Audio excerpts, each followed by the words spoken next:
25 anos depois de ter descriminalizado o consumo de drogas. Helena Matos, bom dia. Eis que Portugal volta ao assunto, volta mesmo? Tem mesmo de voltar? Bem, bom dia. É importante percebermos que há 25 anos estávamos na véspera daquilo que se chamava ou considerou, há aqui conceitos diferentes, descriminalização, despenalização. Já se sabe que em Portugal cada situação, circunstância, problema que meta um advogado ou que meta um do direito, não é? E hoje é um dia muito específico e muito irritante para falar desse assunto, por outras razões, acaba por se tornar logo num problema à partida. Mas, grosso modo, para o cidadão comum, isto quis dizer que o consumo de drogas, estou a falar do consumo, não estou a falar do tráfico, nem nada de tudo o que lhe está depois à volta, o ato de consumir até determinada quantidade, e para consumir as pessoas têm de ter aquilo que vão consumir, não era criminalizado, ou seja, elas não ficavam sujeitas a procedimentos na justiça, o que não quer dizer que não houvesse depois penalizações e tudo isso. Isto é importante, ou foi uma mudança de abordagem, porque se passou a olhar para aquelas pessoas como pessoas que têm uma patologia. Não como criminosos, mas que como... têm uma patologia. Não quer dizer que depois essas pessoas também não fossem julgadas por crimes que cometessem, associados a esse consumo. E esse é um dos grandes problemas deste problema muito grande que é o consumo de drogas e estupefacientes, que são os crimes associados ou até os comportamentos associados. Pronto. Mas deixemos isso para depois. Para já é isto que nós estamos a assinalar, que aconteceu há 25 anos. E isso é uma mudança de perspectiva de abordagem, na qual Portugal terá ter sido relativamente ou comparativamente pioneiro. E nestas coisas, como em tantas outras, não há nem soluções mágicas, deixemos-nos de acreditar nisso. Existem muitas tentativas e erros de resolver o problema. Porque se houvesse solução mágica, o problema já se tinha resolvido há muito tempo, não é? Portanto, o que se faz muitas vezes é tentar, como em tantas outras coisas, procurar soluções, não é soluções, respostas, que no momento parecem adequadas, mas todos nós temos de estar preparados para perceber que aquilo que é adequado num momento não é adequado noutro, que aquilo que é adequado num país não é adequado noutro, ou até dentro do mesmo país, e não tem de ser um país grande, aquilo que funciona em determinados meios pode não funcionar noutros. Portanto, temos de deixar, e eu acho que isto é fundamental, temos de deixar de estar imbuídos das certezas absolutas e da ideia que agora é que resolvemos o problema. Vamos procurando responder, porque este é de facto complicado, grave, e nós temos, e até pode acontecer que uma resposta, como aquela que Portugal deu em 2001, depois, e que minorou, ou parece ter respondido ali a determinados problemas, nós depois tenhamos outro tipo de problemas, aqui com o caso do consumo de drogas, 25 anos depois, em que existem diferenças, e isso não acontece apenas em Portugal. Nós estávamos,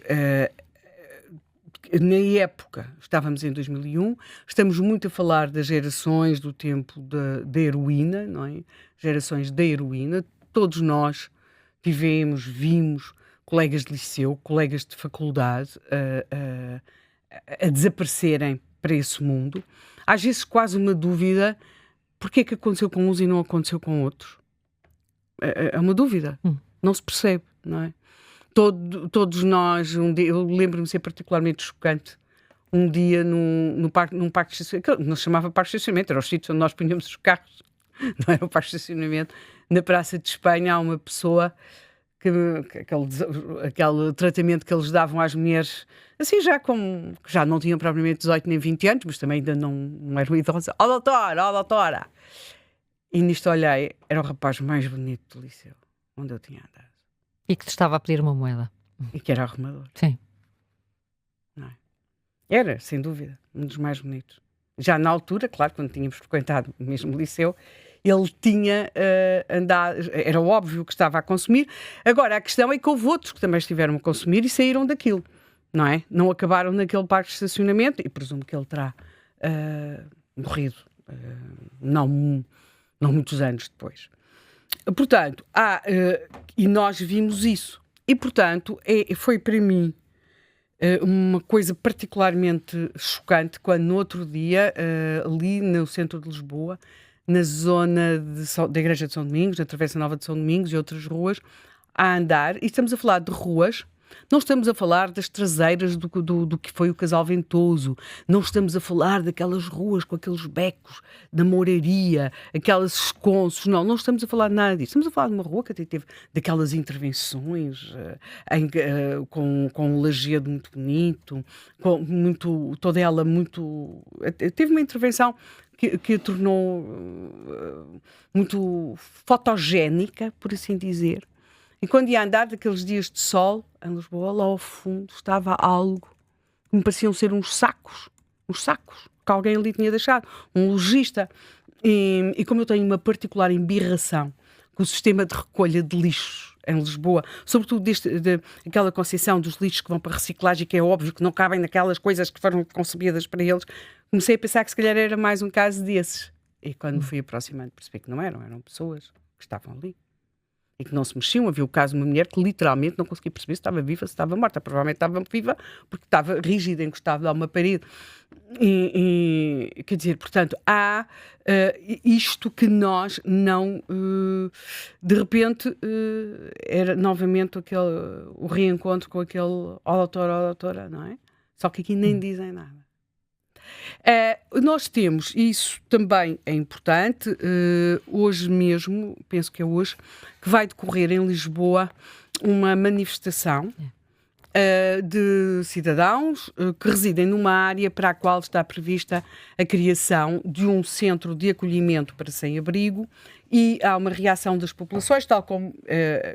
e aqui a questão é que as pessoas associam os sem-abrigo ao consumo, e também é importante dizê-lo, o consumo daquilo que nós designamos grosseiramente, eu penso que os especialistas não concordam, como drogas, okay? Aparece muito cruzado com o álcool. Nós não estamos a falar de um consumo, também e o haverá, não é? De uma substância, estamos a falar de consumos cruzados muitas vezes, e as pessoas reagem, tal como tivemos na passada sexta-feira no Porto, também uma contestação a uma decisão da autarquia, aí sim da criação de um centro de consumo, vulgarmente designados salas de chute ou centros de consumo móvel, como lhe quiserem chamar, na zona do Aleixo. Isto tem a ver que o centro tinha passado para uma outra zona e agora poderá regressar a uma zona no Aleixo, e é curioso, a população reage a um movimento de residentes, cidadãos, e há uma pessoa que estava nessa manifestação que disse o seguinte: tenho 50 anos, a minha vida toda, até há 6 anos, isto acontece com a última demolição da torre do bairro do Aleixo, foi com a droga e com este flagelo. Não é justo que esta zona seja massacrada outra vez com isto. É completamente injusto para as pessoas que têm paz há 6 anos. Durante 40 anos levaram com esta situação, não podem levar outra vez com isto. Vai ser o corredor da droga, não há segurança rigorosamente para ninguém, fim de citação. Isto é o que disse um morador daquela zona do Porto numa discussão com o presidente da Junta de Freguesia. Ou seja, nós muitas vezes, e toda esta problemática da droga é muito tratada do ponto de vista de quem lida com o problema, portanto, os especialistas, que têm visões mais da perspectiva da saúde, mais da perspectiva da segurança, e já lá iremos, até porque, quer dizer, para se consumir é preciso que haja o que se consuma, não é? E, portanto, tem de haver tráfico, e para haver tráfico tem de haver corrupção, tem de haver crime, tem de haver, e aqui, por exemplo, referi isso, foi uma coisa que eu não tinha tanto essa noção, e que percebi ao preparar-me para este programa, a questão, por exemplo, da importância do tráfico marítimo, porque para se transportar em grandes quantidades é muito importante. Nem todas as drogas são transportadas do mesmo modo. Se calhar nas sintéticas temos de falar de transporte terrestre, noutro tipo de drogas, como é o caso da coca, temos de falar de transporte marítimo, e o que é que tudo isso quer dizer em termos de infiltração nas autoridades do país, da corrupção e tudo isso. Mas, portanto, nós temos muito este lado da segurança, da policial, das intervenções, a judiciária faz todos os anos relatórios, dá conta de tudo o que é apreendido, das doses, das quantidades, de como chegaram. Temos também a perspectiva dos técnicos que lidam com o problema e que dão muito conta de quem é que é esta população. Há mais mulheres, as idades, o perfil do consumidor de cada tipo destas substâncias, a diversidade crescente de substâncias, sobretudo no nível que estamos a falar das drogas sintéticas, não é? A quase incapacidade das autoridades acompanharem o ritmo a que surgem novos, vou designar aqui por comprimidos, a designação não é correta, mas é aquela que nós usamos todos os dias.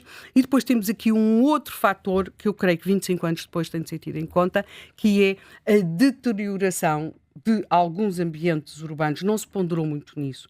Quando há 25 anos pensou em tudo isto, das salas de consumo assistido, na despenalização, e que há as populações que têm de conviver com estas circunstâncias, porque vivem naquele sítio, porque ali ficam aquelas salas, porque ali há consumo, porque por uma razão qualquer que se desconhece, as pessoas resolvem consumir, comprar, vender em determinados locais. E como é que isto pode degradar o ambiente urbano? Degrada, como é óbvio, não é? Não vamos ser hipócritas. A maior parte das pessoas que decidem estas coisas não vivem com isto à porta. E nós temos de ter isso em conta. Porque não podemos deixar que aconteçam situação francesa, por exemplo, não é? Com a degradação de espaços grandes de cidade. Portanto, porque é claro que está sempre tudo previsto, vai haver o reforço policial, vai haver o reforço dos serviços sociais, vamos estar todos muito atentos. O problema é que depois acontecem muitas coisas e deixa de haver essa presença, não é? Portanto, é um pouco isto que nós temos de considerar também, 25 anos depois, de uma experiência que tive, este lado, que as pessoas passassem, os consumidores passassem a ser olhados numa outra perspectiva, e isso, penso, mas é um pensar, é um achismo meu, terá sido positivo, porque nós tínhamos também um problema, que era uma população prisional onde havia, e as populações prisionais já têm problemas que cheguem e sobrem, não é?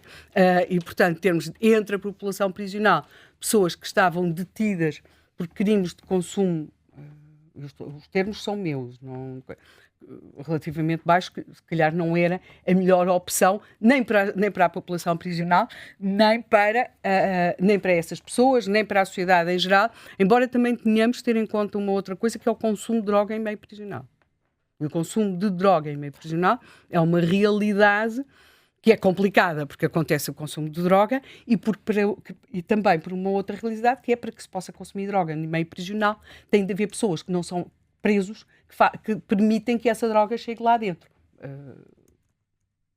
Sim, levanta várias questões. Levanta questões muito incómodas e desagradáveis e portanto, é exatamente o mesmo problema do tráfico, não é? Que, sobretudo, quando chega por fronteiras que são controladas, como é o caso das fronteiras marítimas ou nos aeroportos, também nos leva a um outro problema, que é o problema da corrupção das diferentes autoridades que têm de fazer esse controle. Portanto, nós estamos aqui 25 anos depois com muito que falar, muito que perguntar, com um problema que é neste momento uma realidade que também não é igual. Ou seja, nós imaginamos que, temos estas questões agora, há as drogas sintéticas, há as pessoas que estão a consumir mais, determinado tipo, há pessoas que estão a consumir mais, temos casos graves que podem estar em crescimento, e depois temos aqui coisas em relação aos números, mas também temos de perceber que isto tem impactos muito diferentes no território. Nós não podemos olhar para isto da mesma forma para Castelo Branco ou para os Açores, ou para a Madeira. Rapto de Peixe não é apenas uma boa série de ficção.